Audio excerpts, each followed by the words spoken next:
Au sommaire de cette édition placée sous la journée du 8 mars et des droits des femmes, réunion de travail autour du dispositif Petite Ville de demain, atelier au lycée de sensibilisation contre les comportements addictifs face aux jeux vidéo, quelle place pour les femmes, des lycéennes planchent sur la question, des gramounes non féminins se retrouvent pour débattre sur leur rôle aujourd'hui, emploi, décryptage du dispositif du plan local pour l'insertion et l'emploi, idée de sortie entre centre-ville et le Théoula, vous avez le choix, et quel temps aux avirons ce week-end, nous verrons tout ça en fin de journal.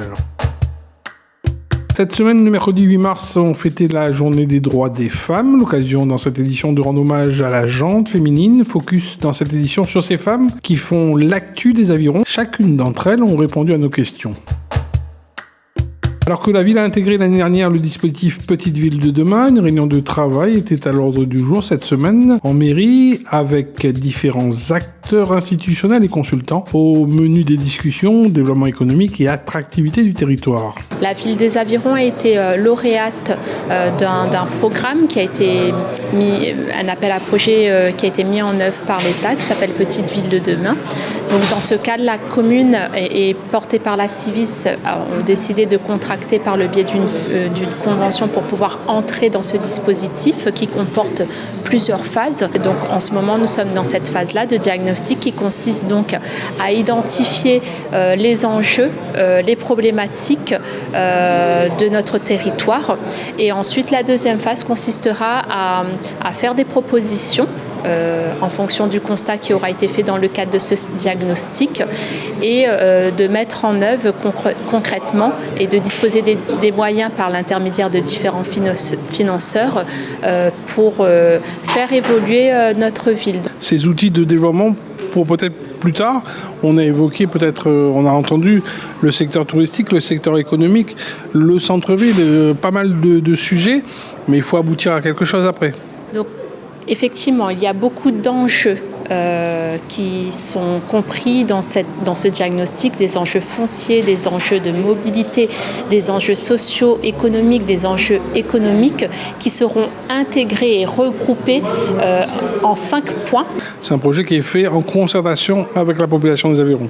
Le projet en fait sera, nous ne pouvons pas en fait construire sans ce projet-là, en tout cas le faire aboutir sans la population, puisque c'est la population, parce que ce projet-là se veut être adapté à la réalité, aux contraintes, en tout cas faire évoluer les contraintes de la population. Donc il faut bien que la population et même les élus soient au courant de ce qui se passe, des problématiques, des enjeux, pour pouvoir faire en sorte que ce dispositif Petite Ville de demain propose des solutions avec une communication large qui sera faite pour que l'information soit apportée tant à la population qu'aux professionnels. Direction à présent le lycée Antoine de Saint-Exupéry, le CCS de la ville des Avirons, a tenu un atelier de prévention contre les addictions aux jeux vidéo. L'occasion d'échanger avec cette jeunesse et leur faire passer des messages d'alerte. Donc là, c'est surtout un stand en fait de prévention contre l'addiction des jeux vidéo.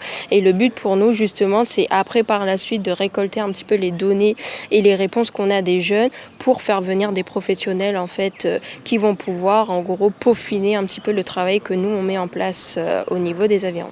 La première action va se faire au niveau du relais d'insertion, donc le 24 mars. Et le but, en gros, c'est pour lui, en fait, de venir dans les différents établissements scolaires.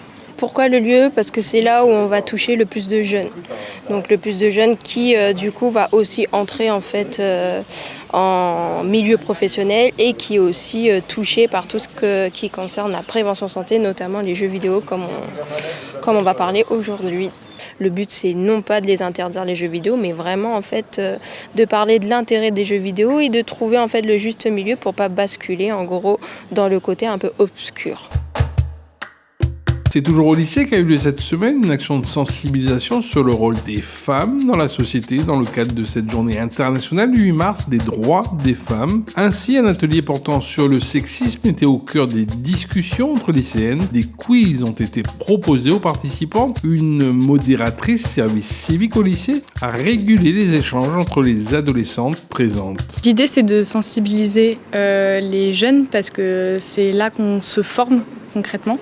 Et puis on voulait faire quelque chose un peu dynamique, marquer le coup On aimerait pouvoir faire des choses quotidiennement pour les droits de la femme, mais là c'est notre bonne excuse pour sensibiliser les élèves. On aimerait avoir des garçons qui viennent à nos ateliers pour se sentir vraiment unis, nous-mêmes en tant que femmes, se sentir pas seuls dans ce combat. On a des référents professeurs égalité filles-garçons et on aimerait aussi que ce soit un homme qui porte ce combat-là, ou en tout cas avec des femmes, qu'on soit vraiment ensemble. J'ai que 22 ans, mais je pense avoir subi des effets du sexisme à de nombreuses reprises, même si je me sens chanceuse par rapport à mes amis à certains niveaux. Mais peut-être aussi parce que je suis jeune, j'ai envie de m'engager, j'ai envie de faire des choses, j'ai envie de changer un peu les choses. Et donc oui, ça me tient à cœur, en tant que femme. De leur côté, la 3e jeunesse des Avirons a pris part au débat au sujet de la place de la femme dans la société réunionnaise. L'association LAX a accueilli avec une intervention localisée du CCS une exposition créée par ces dames, suivie d'un débat pour libérer les paroles. Une dizaine de gramounes étaient ainsi présentes. Alors là aujourd'hui au niveau de l'association LAX, donc avec Nadège, Nadège l'invite à nous en ce jour ici. Et donc du coup elle invite à nous pour participer justement à ce rond causé là que nous aura dans un instant. Et nous l'a agrémenté, on va dire, autour. Donc, parce que là, nous l'a resté quand même dans le côté intimiste, parce que c'est des femmes que nous suivent tout le long de l'année, et vraiment de voir avec elles, c'est l'importance de cette journée. Et à chaque fois qu'on vient, on voit que, là, elles écoutent sagement le documentaire, mais elles sont joviales, elles sont de bonne humeur, elles sont toutes des copines. C'est quoi le secret ? Le secret, c'est de ramener nos seniors vers l'enfance. Vous pensez que c'est important ? Énormément.